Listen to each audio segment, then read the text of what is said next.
Il silenzio assordante delle città. La voglia di tornare gridata dai balconi. Questo inatteso periodo ci ha reso più consapevoli. Abbiamo compreso quanto siamo fragili, quanto sia importante il valore di una stretta di mano, di un sorriso, di un abbraccio. Abbiamo capito quanto possa essere sorprendente la paura, che se da un lato ci blocca, dall'altro ci dà la forza e la voglia di non mollare.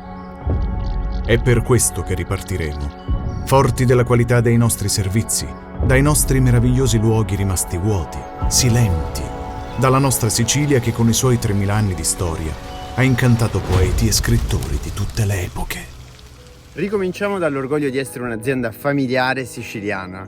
Noi di Dimensioni Sicilia siamo qui, non ci siamo mai fermati. Abbiamo cambiato le nostre abitudini lavorando da casa per supportare clienti e fornitori. Oggi siamo qui per invitarti a scoprire e vivere una delle destinazioni più belle al mondo. La Valle dei Templi, Taormina, le Isole Eolie e Siracusa sono solo alcuni dei luoghi che ti accoglieranno. Siamo vittime di una crisi senza precedenti. Solo la bellezza potrà salvarci. Solo le emozioni che noi di Dimensioni Sicilia vogliamo condividere e farti vivere. Scegli la tipologia di viaggio che preferisci e lasciati coccolare da noi. Da oltre 35 anni facciamo della tua soddisfazione la nostra missione.